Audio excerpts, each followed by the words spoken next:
Okay, we're going to welcome everybody today. This is Inside Look, South Jersey Girls Basketball, and I have a special guest. And this is Anthony Corrado from Rancocas Valley High School. If you don't mind saying hello to the crowd, we'd love to have you do that, please. Hi, Mike. How are you? Thanks for having me on. Hello, everybody. Excellent. Good to be here. Yeah. So we're just going to get right into our interview, and we're just going to talk about your background a little bit. So can you tell us where you were born? Where'd you grow up? I was originally born in South Philly. I lived there for the first 12 years. Then we moved to Stratford, New Jersey.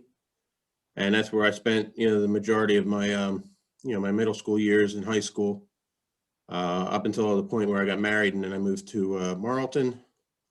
And now I currently reside in Mount Laurel. Oh, that's great. So tell us a little bit about your family.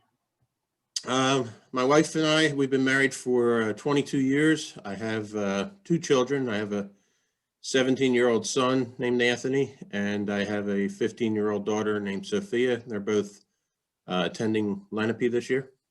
Wow, that's great. So growing up, what sports did you play? Growing up, I was pretty active with sports. I played baseball. I played a little bit of basketball. I wasn't very good at playing it, but I enjoyed it, and I played soccer. Okay, well. That's great. And in high school, did you play the same sports as well, or? I played soccer all 4 years. I played baseball, and then I played 1 year of basketball. Okay. And where did you go to high school? I went to Sterling High School. Oh, wow, that's great. How about college? Can you tell us about, where did you end up going to college, and what did you study? I went to Rutgers in Camden. I got my bachelor's degree in biology, and I also played baseball for Rutgers as well. Oh, that's great. Actually, my wife and I both went to Rutgers in Camden. We love the school. I mean, it's just a great, it's a great school in our backyard, and I think it's like a hidden gem, honestly. Yeah. I mean, the name itself is prestigious, and to get a degree from the University of Rutgers is nice. I loved my 4 years there. I made a lot of friends, and it was nice. Just, I didn't live on campus, but the commute wasn't bad. And, I made a lot of nice contacts, a lot of friendships over the 4 years that I was there. That's great. I enjoyed it a lot. That's perfect. So what made you become a teacher? You know what? Believe it or not, coaching led me into teaching. Originally, I was going to go to medical school, and long story short, I needed to get my GPA up, and they recommended that I go and get my master's degree before I went, to apply to the med school. Took the MCATs, did pretty well in that, but my GPA wasn't high enough really to get me where I wanted to. So at the time, I was coaching at the middle school that I attended, and in order for me to be a coach, I needed a sub certificate. So I started subbing, and, teachers would tell me, oh, you're really good with the kids. You should consider going into teaching. And one thing led to another. I kind of bailed on the med school thing. I really didn't want to go to another 2 years of school just to get into, a 4-year program and then another 4-year residency. So I took the praxis exam. I passed the exam, and then I got my first teaching job right out of college, actually, and started. I was over in Lawnside, New Jersey. I was teaching at the middle school there. So, because I was coaching basketball, it started me in the classroom, and and I've been doing it for 20-something years now. So that's fantastic. So, how did you get your start into coaching? So, like I just said, this middle school in Stratford. Okay. I played basketball for the coach there, Joe Kogan, who was, in the middle school ranks. He's legendary. I mean, the guy's got, I believe it's over 1,100 wins in middle school. He's pretty successful when it comes to middle school boys basketball. So he asked me to be his assistant when I was, I guess it was maybe my junior year in college. He asked, so I stayed with him for 2-3 seasons, and the JV girls position at Haddon Heights High School opened up, and I applied. I got that job, and I was the assistant there for, I want to say 4 seasons was under a guy named Kenny Hamburger, who was a really good coach. And, between him and Joe really taught me a lot about the game and how to manage girls and how to, how to be a coach. And, the job at RV opened up in 2000 and I applied and I've been there ever since. Wow, that's great. So talk about your coaching philosophy, if you don't mind. Yeah. I try and keep things very simple. Play hard, play smart, play together. I'm a big team guy. I try and treat my girls as equal as possible, and, I always use the expression, you're only as strong as your weakest link. So, we try and treat everybody the same. We try and keep everybody together. And, strength comes in numbers. So that's really my philosophy. It's, just develop a good work ethic and, whatever we do together. So what about your coaching style? Like, how would you describe the way you coach? I like to create chaos. My goal when we play is to try and get teams to play faster than they're capable of. When we practice, we try and do everything as fast as we can. We try and create tempo through running, through trapping, in our defense. I'm a big man-to-man guy. I love man-to-man, but last couple of years I've kind of fallen into some zone stuff with a lot of traps involved, and it's been working out pretty well. But my goal is to get it and go and try and push the tempo and make kids make decisions that they're not ready to make. That sounds pretty awesome. So let's talk about your program history. So give us a little history. You said you started there in 2000. You've been there 19 years, or actually, what, 20 something years now, right? 20 years. This is year 19. So, okay. The year I got hired, it's kind of crazy. I got hired, typically back then we started the day after Thanksgiving. And I literally got hired the day before Thanksgiving. I got the call from the AD at the time was Tony Letierzo. He called me up and I was actually in the supermarket buying a turkey. And he said, he called me up and says, hey, you want the job, it's yours. So the team that I inherited, they were 2-23 the year before. So, I knew I was walking into a situation where they weren't accustomed to winning it at first. So, my biggest goal was to try and develop a winning culture and a winning attitude. And my first year there, we made the playoffs. I think we were 13-12. And each year we progressed and got a little bit better. Teams that were beating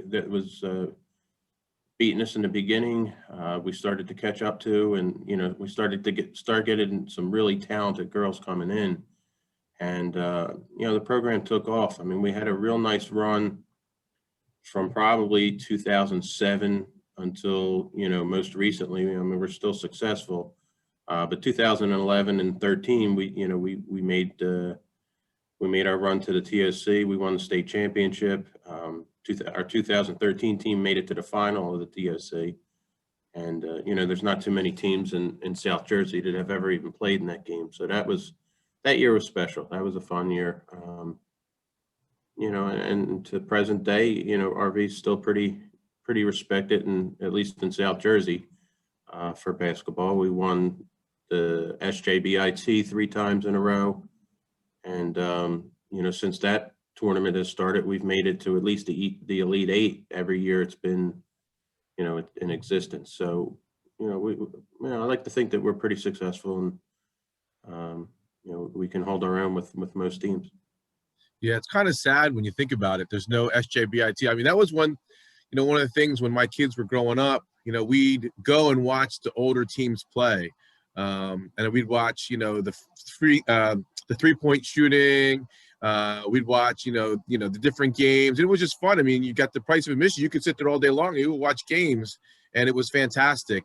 So it's kind of sad that they're not actually able to have games this year. So hopefully, in the near future, they'll be able to have it. And even the tournament that you organized last year, I thought was a phenomenal event. It was a huge success. What are your plans with the future? Well, I mean, assuming that we can get back to some type of normalcy, I mean, we had it all set for this year. We had a great lineup. Unfortunately, we had to cancel it. But, you know, the difference between, I think, Mike's tournament with the SJBIT is it's strictly South Jersey, where I was really trying to, you know, the shore region, in the girls basketball game is the most respected, and rightfully so. The talent level that has been coming out of the shore over the last 10 years, at least since I've been coaching, has been, second to none. So I really wanted to showcase not only, South Jersey, but I wanted South Jersey to see what, that level of basketball looks like. I mean, it's totally, it's a different animal. And, I tried to match teams up where I thought that, the games would be very competitive, and for the most part they were.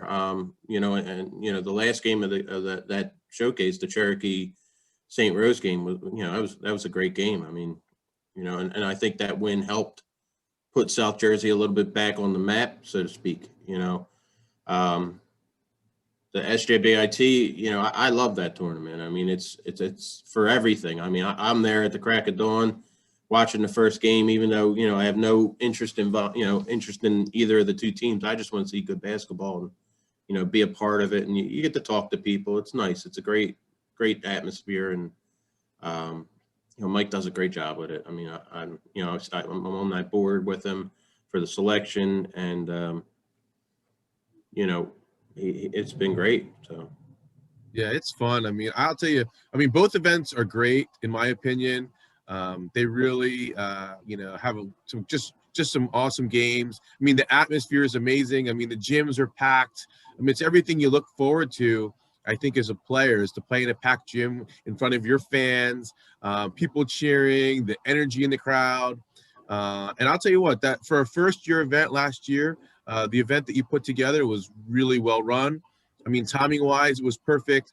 I think every single game was really competitive for sure. I mean, some of them were really tight, and I mean, South Jersey pretty much hung in there for every game. So, I mean, that's everything that you really wanted to. And I think the biggest thing too is, people don't travel south of Trenton for some reason, Yeah. and then for us, we don't really travel north of Trenton either. A lot of it's logistics. A lot of it's, I don't know. It's just that they're their own community, we're our own community, and we kind of don't really mix until you get to the States. But I think your idea was perfect, and just to get exposed to those teams. I mean, some of these teams they'll never even see in their life, Yeah. because they travel. Well, you know what, I because of that little run that we had, from 2011 to 14, I went out and I looked for those games. I mean, we play St. John Vianney, and we'll play Red Bank Catholic, and we had games with Manasquan. I wanted my girls playing that competition, win, lose, or draw. But I don't think I would take a team down if I knew I wasn't ready to compete. And because it could be humiliating. And those teams have the ability to blow out anybody on any given night, my team included. So, you want to try. One thing I've learned, you got to play competition to get better. Beating a team by 30 points is not really an accomplishment. When you want to be in those 1-point game, 2-point games with, a minute left, because that just brings out the competition in the sport, and it's great for fans. It's great for the girls. So, I've always looked, people will tell you I don't duck anybody. I'll play anybody. I may not have the best team always, but you know what? I found that the wins and losses in December and January don't matter. You're preparing for the playoffs, and that's what you got to do. You got to beef up the schedule. Oh, that's great. Yeah. So let's talk about last year. So what were your expectations and goals going into, the season? Going into last year, I had really high expectations. We had a good core coming back, a good core of seniors. We had some really good young players that, we were expecting to take that next step. It was an exciting year for us because it was the first time I took a team down to Florida to play.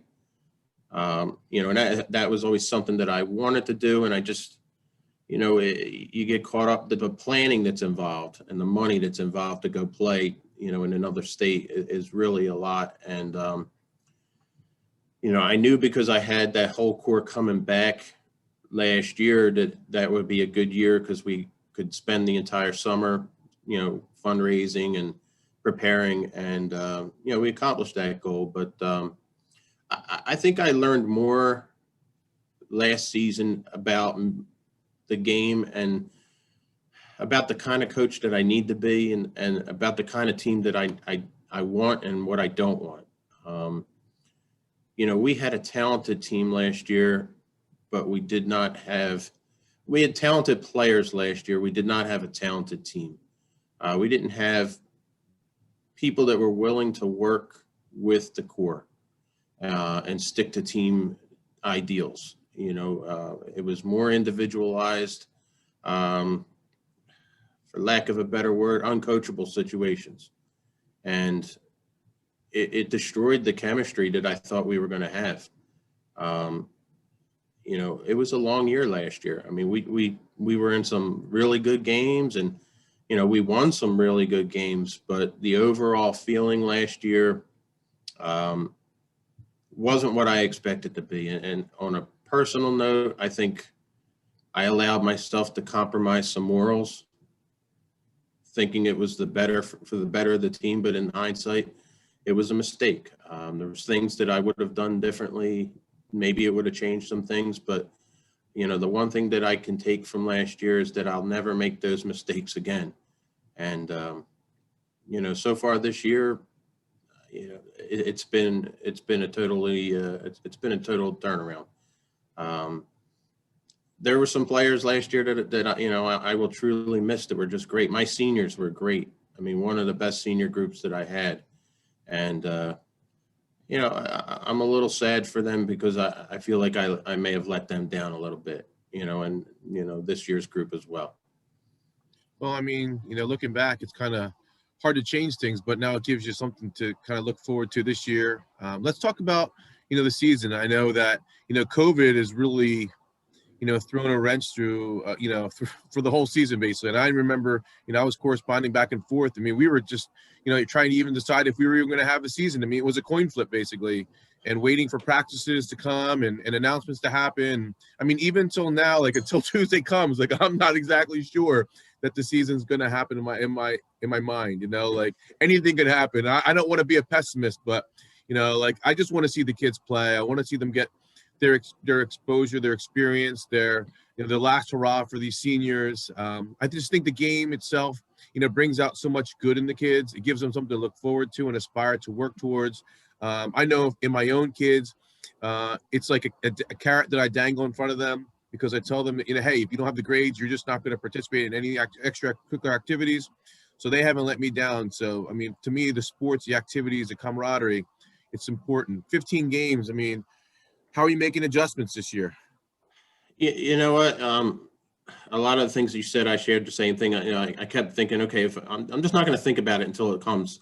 You know, I don't want to get too psyched for it because I was, you know, was always worried that they were just going to pull the rug out and say, no, it's not happening. And, you know, each week I got closer to the start, I'm going, all right, maybe I should start getting ready, you know, and I'm like, nah, I'm just going to sit back. I'm going to wait, you know, and before you know it, you know, we're 2 days away from playing now. And,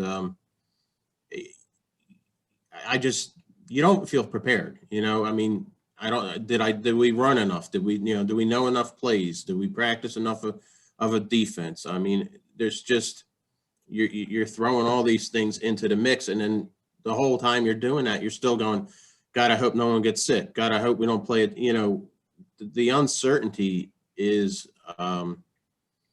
you know, it's crazy. You know, we adopted the expression "defy the odds," you know, and we end every practice by saying that. You know, we cut it down to the acronym DTO, but DTO for our girls is, you know, defy the odds. And no one thinks we're going to get through this season, you know, and we're going to do whatever we can to get these 15 games in, and we're going to make every one of them mean something. And, you know, especially for those seniors. I mean, we got some really great seniors this year, great leaders. And, you know, I want the season from them.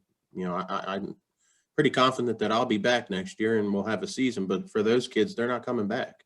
Yeah. And, you know, I mean, I look at, especially, you know, your daughter with the Cherokee girls. I mean, that's got to be hard that they missed that last game. You know, you go that far and you get it taken away. I mean, my heart broke for those kids because I've been on that stage. I know what it feels like. And, you know, I'm obviously, I hope my team can experience it, but, you know, I hope those kids get the chance to as well. I mean, sports is so important, you know, and to give the kids the opportunity to compete, it's character building. I mean, it shapes lives. It's something that kids don't forget. So I think that's important. Yeah, it really is.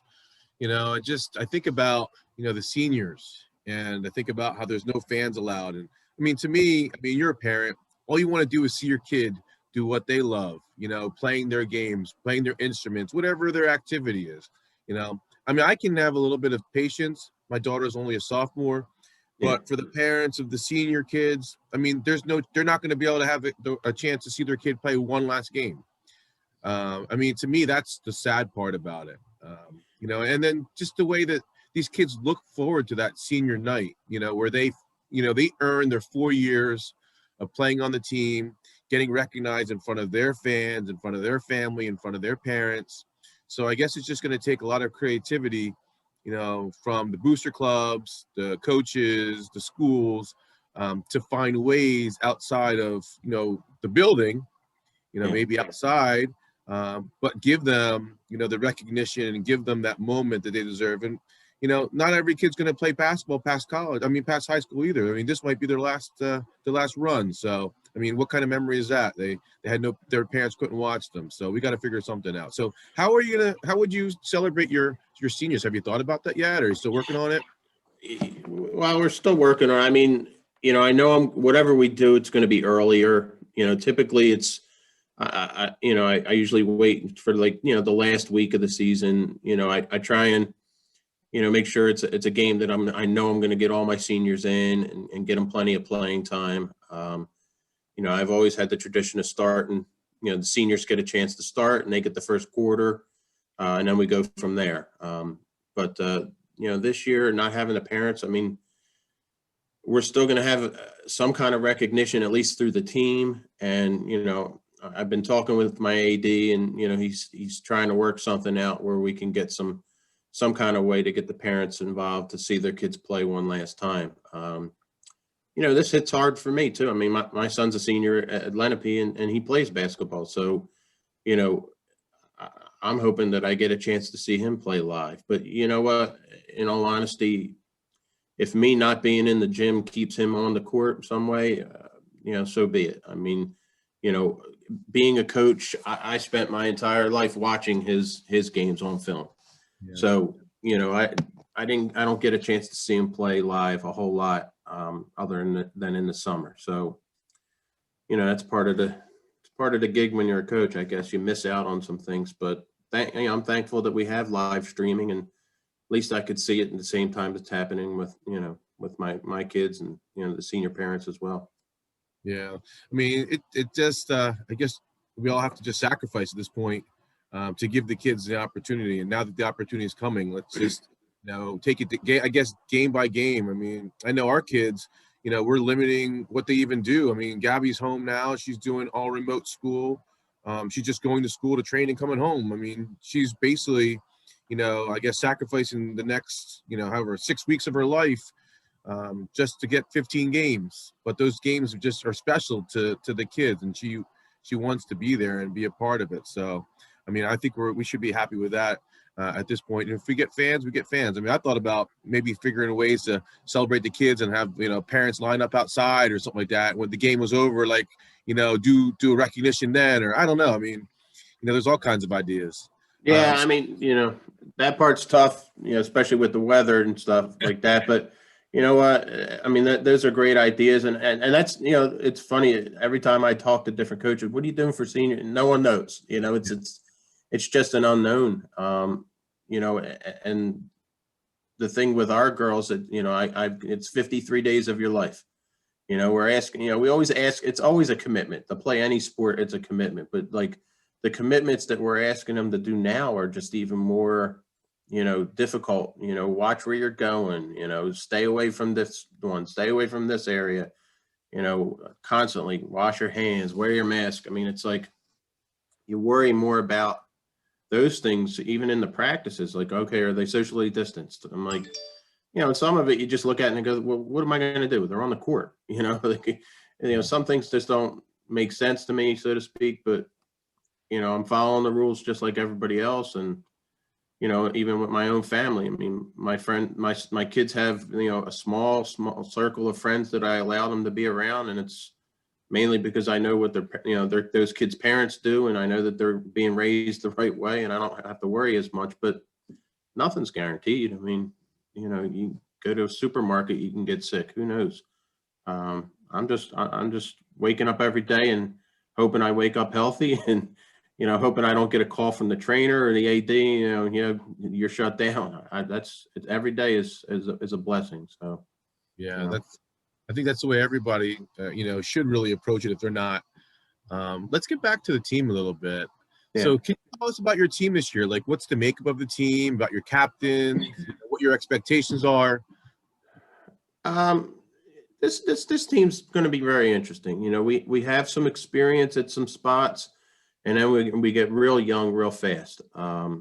We bring back two regular starters in Kylie Bradford and Adriana Augusto. Sam Poljeska comes off the bench for us. Last year, she's going to be a starter this year. We're really small this year. Sam is really our biggest kid. She's probably maybe 5'10", 5'11" tops. And then we're all around 5'7", 5'8". We'll have Emily Clothier will probably be our starting point guard this year. We're going to bring some young kids off the bench. It's going to be a growth period for us, and we're going to take our lumps, I think, a little bit. But the one thing that I'll say about this team is that they are awesome in the gym. Their effort and the togetherness, the tightness, and the chemistry. It seems, it feels like the chemistry's been there, for years. The way they encourage each other and they push each other in practice, and I have captains that are vocal, and, they don't have a problem getting on girls and motivating kids to push themselves.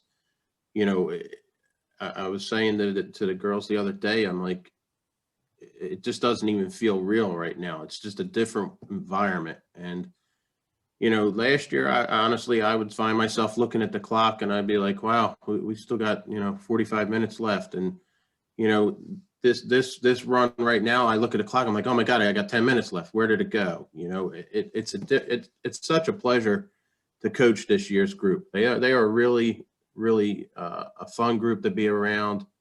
They get the fact that this could all be taken away. They're very mature, very smart. We got a smart group this year. I mean, I'm going to be able to run any play that I could draw up any play in a timeout, and I'm pretty confident that they're going to be able to run it to perfection, even if we've never ever practiced it. Like, that's how this team is this year. I mean, we got girls that are willing to speak up and, really lead by example. Our schedule is going to be tough. We got some tough games, and we always play tough games. So if this was a 26-game season, I'd say, yeah, it's going to be rough in the beginning, but by playoff time, we're going to be really ready. A 15-game season, I'm going to say the same thing. It might be tough in the beginning, but by the end, we're really going to be something different. So as a coach with this group, I'm really looking forward to seeing what kind of progress we can make. We'll return a lot next year. We got 4 freshmen that are up on the JV, and will probably sit varsity for us. And I honestly can see at least 2 of those girls getting some varsity time this year.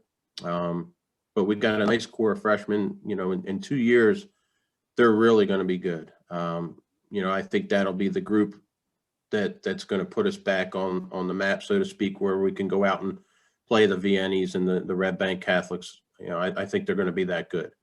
And then you never know who else is coming in, but I'm real real happy this year, Mike, to be honest with you, man. I love this group. I love these kids. They've been so much fun.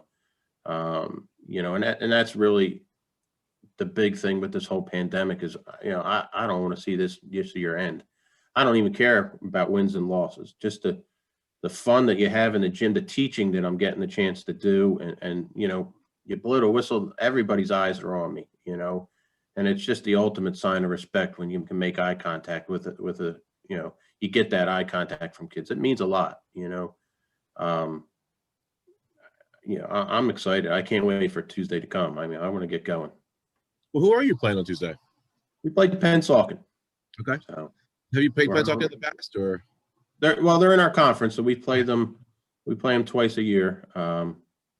You know, we've been pretty successful against them, knock on wood, but you know, this year, you know, every game's going to be a mystery. I mean, it's going to be really hard to prepare. You know, you got to rely on other coaches to get you film, and in some cases, and you know, the day you're playing 3 days a week pretty much, so it's really hard to go out and scout a game when you're playing and you get one practice to prepare if you're lucky. So, I mean, you know, this week we get 2 practices and 3 games. It's going to be interesting. Yeah, I mean, the good thing now is a lot of these schools have gone to a YouTube channel with live streaming games, so you might not have to rely on other coaches getting you film. You could just go right onto somebody's YouTube channel and watch their game, so which is a little bit easier, you know? Yeah, I mean, you know, like, it's funny you say that because you know, last night I watched Sterling Gloucester Catholic scrimmage, and we play both of them.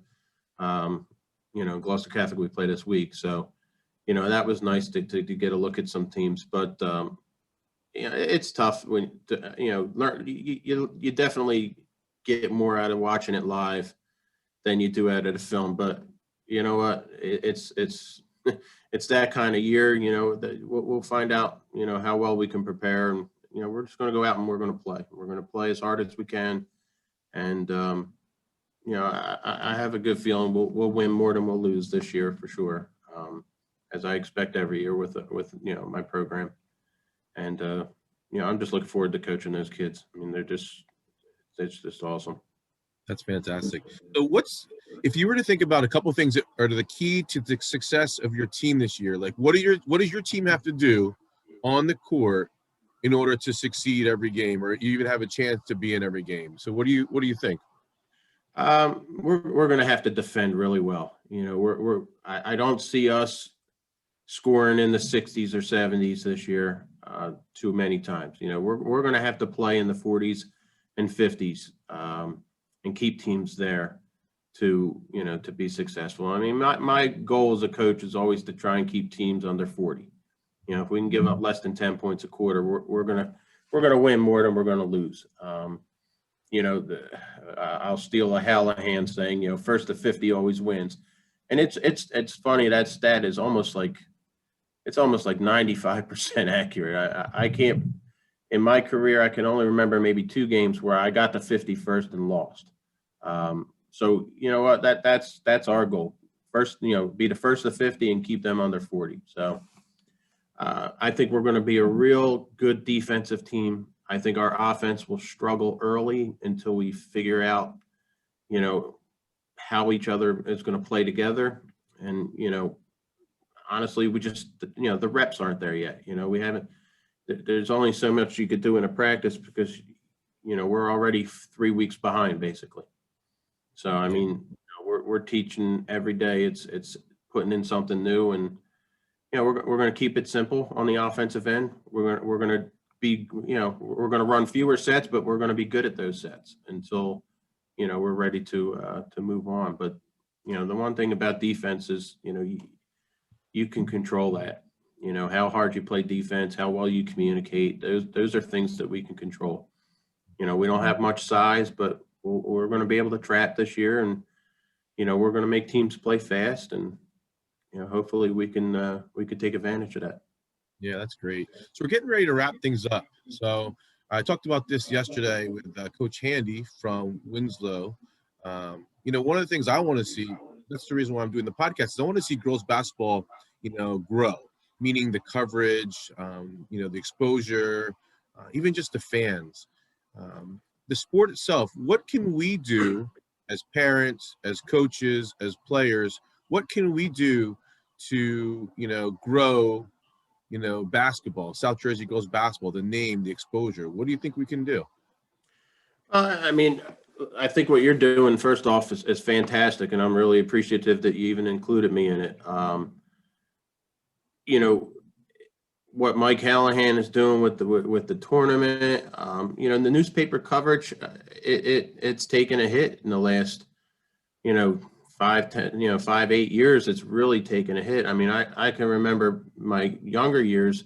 I lived for that varsity section in the Courier Post. I mean, that was, when Celeste Whitaker was running that show, it was awesome. I know Tom Rimback's coming back into the scene for girls basketball. He's one of the best in the business in the South Jersey area. Today, listen, we live in a world of social media. I mean, people's entire lives now are spent in front of this computer. I mean, even in from the classroom to the workplace, the social media has got to be the way we promote. I know the Shore gets a lot of press from certain people on Twitter, and you do a great job highlighting kids. I just think that, we all of us as coaches, we got to highlight our programs as much as we can. And, to me, I'm more about the program than the individual kid.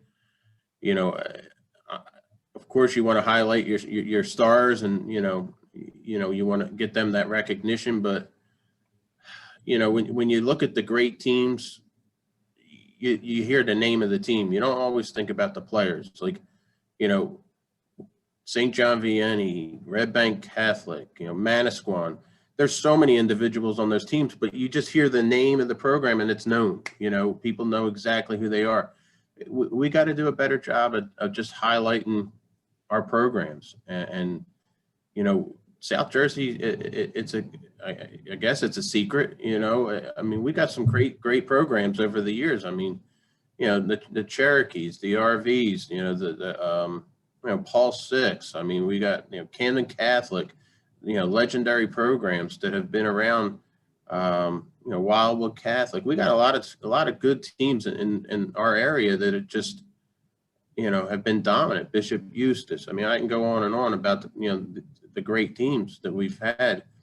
I just, the newspapers, it's a dying thing, unfortunately. We just got to keep promoting. We got to find people, more people like you and the Mike Hallahans of the world. And, we just got to keep pushing it, because the girls' game doesn't get the same respect, certainly, that the guys do. And, the game's gotten better, from when I first started to where it is now. I mean, it's ridiculous, the amount of talent that's out there. In the beginning of my career, if you saw one or two kids coming out of South Jersey getting a D1 scholarship, that was a lot. Now it's like, who isn't getting a D1? It's just grown that much. So I would say just continue with the social media. I mean, that's what the kids do. That's what most adults are on now. So that's I use the Twitter feed to highlight my team, and that's how we're going to do it. Yeah, that's fantastic. It's just all about taking it into your own hands and making things happen instead of waiting. Like you said, back in the day, the kids were waiting for the articles to come out. Like, oh man, we had this great game. Hopefully I'm in the paper. And now it's everything's digital anyway. Even if you're reading a newspaper, it's a digital. It's you're going to the NJSIAA.com website or Burlington County Times or Courier Post. You're going to their website and you're not actually holding the paper anymore. There's very few small papers that are around. And then, like you said, the budgets just aren't there. Right. So I think the biggest thing is for everybody in the community to work together. Another thing too is go ahead. I think NewJersey.com has been doing a much better job of giving South Jersey area teams some press. I think they've stepped their game up and given us a little bit more airtime, so to speak. But you're exactly right. It's these little papers don't exist really anymore. So yeah, we're gonna get there. My hope is that if they can get more more of the club or high schools and kids like working together. I think that's the difference between South Jersey and, North Jersey. North Jersey, the towns are so close together and they're so compact, and there's a lot of people in that area. Where here, I mean, once you get past RV, if you're going to Pemberton area, I mean, you're all farmlands. I mean, even down south, we're so spread out from each other. We're only tied into our own little community instead of being tied into, the surrounding towns or even the county. So hopefully in the future, maybe they can get, more people just training together, going to a park and say, hey, we have a bunch of kids that are going to, I don't know, Laurel Acres and Mount Laurel. We're going to have some pickup game. Just go over there and play and get some kids together and have some fun. You know what I mean? Like that type of thing, Yeah, it's tough. I mean, look, even my district, I have several towns that feed my district. It's so hard to stay on top of every single town. Say, okay, what's going on in the world of Lumberton? What's in Hainesport this year? What do I got coming out of Mount Holly? Like, it's impossible once the season starts to get out and see those kids. And, I try and do something in the gym every year with them. I've done free clinics for them in the years past, and now I'm sitting there going like, man, I gotta keep building this program up, and it's really hard to get, to get them together. I mean, fortunately, I've had some guys that have come through the program that are, been good trainers. I had, Gary Linton for a while, worked with a lot of our girls. He's a great trainer. I have a couple of other people that have worked with RV girls, Jay Johnson, Courtney Lee. I've had a lot of guys that have helped me over the years to get girls that are coming to RV ready. And, we just need more of that, got to get out in the playgrounds more. You're right. Yeah. Well, hopefully once everything turns around and, everything gets back to, normal, where we have normal seasons and you can play and not worry about getting sick and things like that, I think it's going to happen. I mean, I think right now people are so, sick of being in their homes, and they're tired of not being able to do what they love or what they enjoy. So I think that once it does happen, they'll have a better appreciation of things. And I think that it's going to change a lot. I mean, the one thing I get worried about is the development of players, especially with like the middle school kids. Those are your prime ages, like 4th, 5th, 6th. Those are when those kids are starting to get into a higher level basketball, and they're learning the fundamentals of the game. Well, this year you didn't have a season. Last year was kind of so-so. What if you have another season like that? Now you have a kid that's, progressed through 2 grades of school and they haven't really worked on their fundamentals of the game. And now they're a little bit behind in skills. So I think they got to have something where they can get these kids practicing, playing, even just skill development. Just focus on the skills. I mean, the games will come, and I think that that talent will be able to pick up the slack for the from the lack of time. Because I know that our travel season for my daughters in 7th grade was canceled, so they don't have any basketball this year. So that's going to hurt some kids. Now, if you play all year round, it's not going to hurt you. But for your kid that plays the 3 sports, it's a phenomenal athlete. Now they're not playing basketball for 2 years. So what do you do? How do they get better? Yeah, and because the game has gotten so much better, it almost becomes to the point where you have to train, year round. I mean, the 3-sport athlete is very, very far and few between now. You're getting girls like your daughter who's playing AAU, and the skill sets that they're coming into are so much stronger. You're almost dead in the water if you don't have it by the time you get to high school. So, it is concerning this year that we're missing out.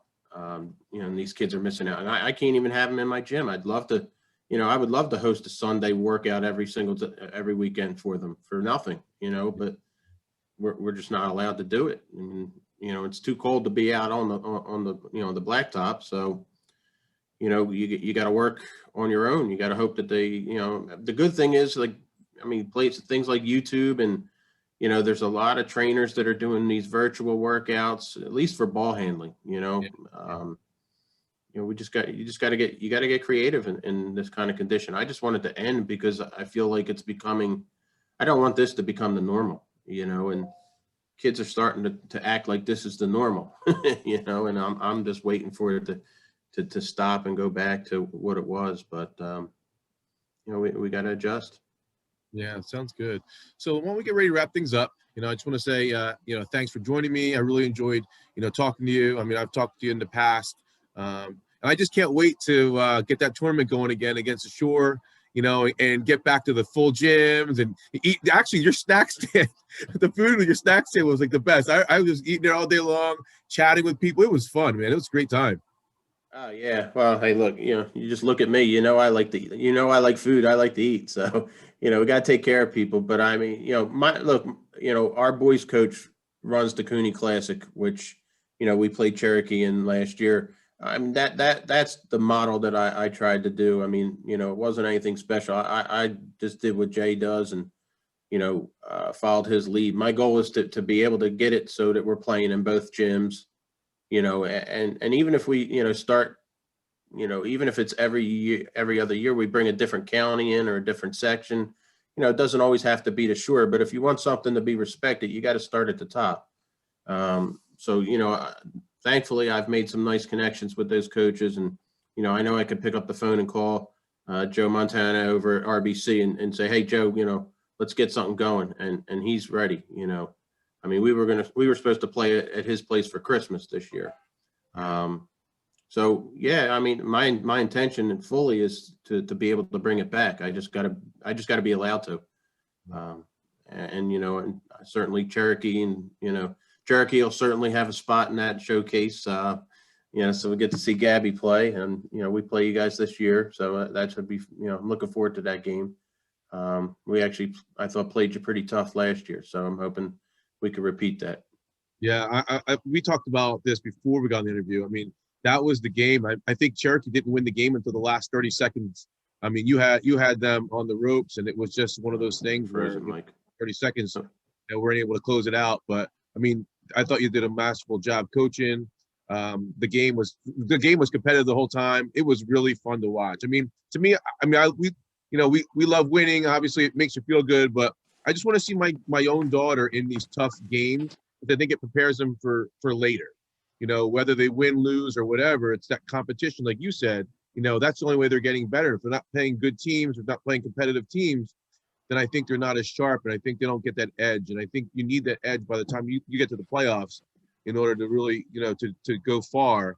And the teams that we played last year for Cherokee, I mean, they really gave them a run for their money, and I think they really kind of helped them. And it's one of those things where it just happens, but you get that streak going and you get that momentum going, and it's easy to keep going once you have the momentum. So what you're doing at your program, just working on fundamentals, working on team chemistry, focusing on their work ethic. I mean, that momentum's going to catch fire, and pretty soon the success is going to come with it because they got the hard work going. So you're going to have a really good season as well. Yeah, and you know what? In all honesty, this year especially, to me it's more about the experience than it even is. Wins and losses, they take care of themselves once the ball's tossed in the air. It's the camaraderie and the unity that you're trying to build.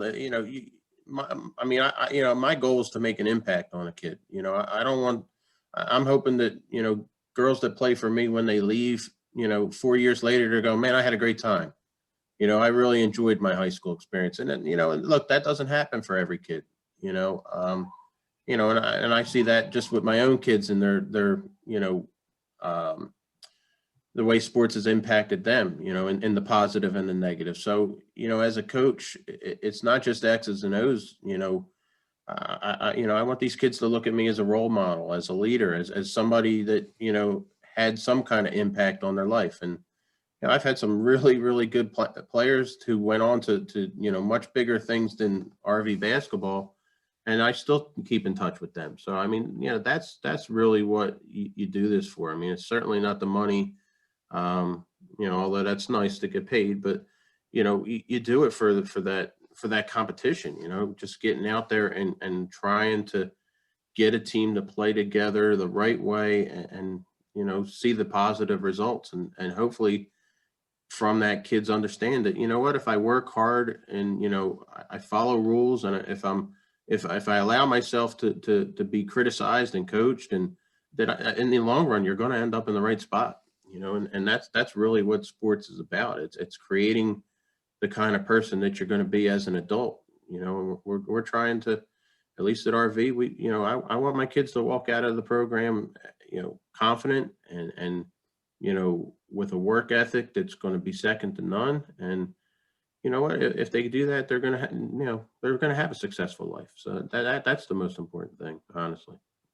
Yeah, that's a great way to finish, just helping them prepare for life. And I mean, if this isn't, a lesson in itself with this COVID, I don't know what is, just getting through this and surviving, these kids should be successful. Yeah. I mean, look at, they're getting hit with adversity at a young age. And at least my girls right now, I could tell you that they're knocking it out of the park. I mean, they're really doing a great job. And, I'm confident I'll go in the battle with this group any day, win, lose or draw. They're just good kids, but that starts at home too. I mean, they got good parents. You can tell that they've been raised the right way. When you get that in a gym and you get all of them on that page, magical things can happen. So, I mean, why not us? Why not this year? I'm expecting to be successful. So, I got confidence in my girls this year. They mean a lot. Well, Coach, wish you success. You open up at Pennsauken. I'll be following along.